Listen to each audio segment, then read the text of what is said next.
Oui, ben laisse-moi le temps de passer le mien. En novembre? Oui. Ah, ah, ah, ah. Alors, c'était le code. Elle a passé le permis pendant 2 mois. Au bout de 2 mois, tout arrêté. 200 euros gentiment prêtés par son grand-père. Tu me gonfles, sérieux. Je sais, je te gonfle. De toute façon, à part dire ça, tu me gonfles, tu ci, tu là.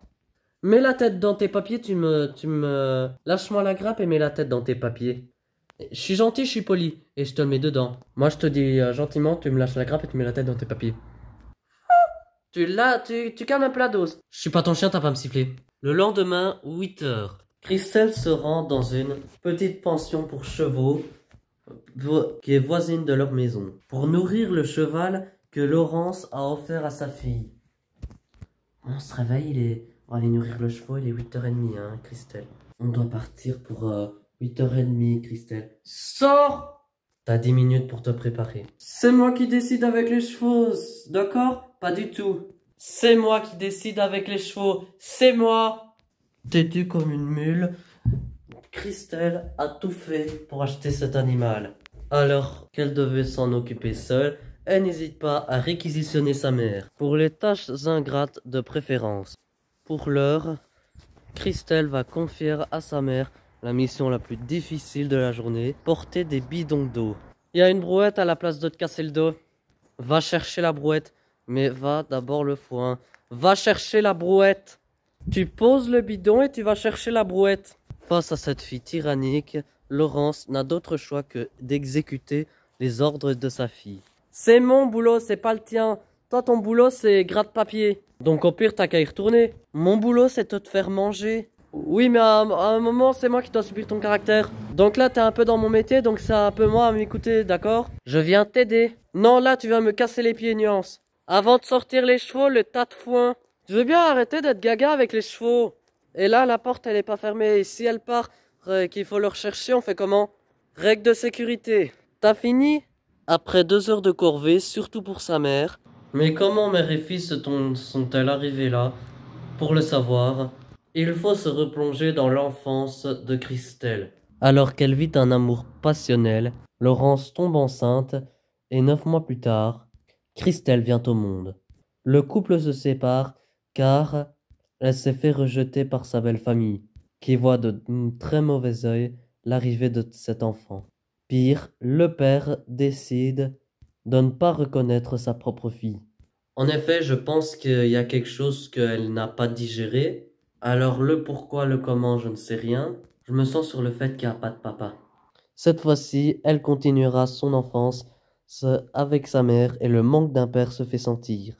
Peu à peu, Christelle devient insolente en profitant des faiblesses de sa mère. Quelques mois plus tard, alors que son père emménage à quelques kilomètres de la maison, la fille décide de prendre contact avec lui. Alors je n'ai pas compris pourquoi, je n'ai jamais eu de nouvelles. Pourquoi il se montrait pas, pourquoi il montrait pas de nouvelles. Et il m'avait dit qu'il voulait pas de moi comme enfant. Et quand j'ai appris à le reconnaître, je me suis dit, c'est un père qui ne sait pas ce qu'il veut et qui se laisse guider par le bout du nez par ses parents. Anéantie par cette désastreuse retrouvaille, Christelle décide de tirer un trait sur son père. Depuis, Christelle reporte sa colère sur sa mère. À la maison, l'ambiance est à couteau tiré. De retour à la maison, la situation s'envenime encore une fois. Tu n'as aucun respect pour moi. Tu n'as aucun respect pour ce que je fais pour toi. Parce que sinon, on va t'aborder un sujet qui va te fâcher. Comme toi, tu sais très bien le faire. Si ça ne va pas, va demander à ton père. Mon père, j'en ai rien à foutre. Voilà. Parce que moi, ça fait 20 ans que je t'élève. Ça fait 20 ans que je te supporte avec tes crises de colère, tes bouderies. Et pourquoi tu cries, pourquoi tu t'énerves? Je hausse le ton parce que tu sais pas rester calme. Tu n'es pas capable de te démerder tout seul. Tous tes papiers, c'est moi qui m'en charge. Non, je finis. Ta main, tu la baisses parce que sinon moi aussi. Oui, ben là, c'est le ton que... Ben moi aussi, je peux la monter. Le ton, tu le gardes bas. Oui, mais c'est tout ce que tu veux. Le ton, tu le baisses. Mais non, c'est toi. Tu baisses le ton parce que sinon, ça vaut pas la peine. T'auras 20 ans, bientôt, il faudra qu'on te trône, il faudra te laisser ta liberté. La liberté de quoi? De pouvoir faire un petit peu ce que je veux. De faire ce que tu veux? Ben tu n'es pas capable de te démerder toute seule. Qu'est-ce que t'en sais? Tu ne vois que le côté négatif. Je t'ai dit quoi sur l'emploi? Je t'ai dit l'emploi c'est sur le côté, c'est pour le code. Oui, et comment tu vis en attendant? Comment je vis? Eh ben en attendant, tu dois t'occuper de moi jusqu'à 21 ans. Ah, je compte sur les autres, voilà. C'est normal, il faut que ça cogite. C'est normal que... Tu vas baisser le ton à la fin? Gueule plus fort. Sérieux, mais t'as quoi dans la tête? Un pois chiche? Non, j'ai pas un pois chiche. Si, t'as un petit pois chiche. Parce que quand on te dit ça rentre là, ça ressort là. Apparemment, ce que tu vois, c'est une araignée au plafond. Apparemment, moi, ce que je dis, ça rentre d'un côté, ça ressort de l'autre. On n'est plus à ton Moyen-Âge. Les vieux, c'est fini. 2024? Mais ça va pas la tête, non? Le vieillage, c'est fini. Avance.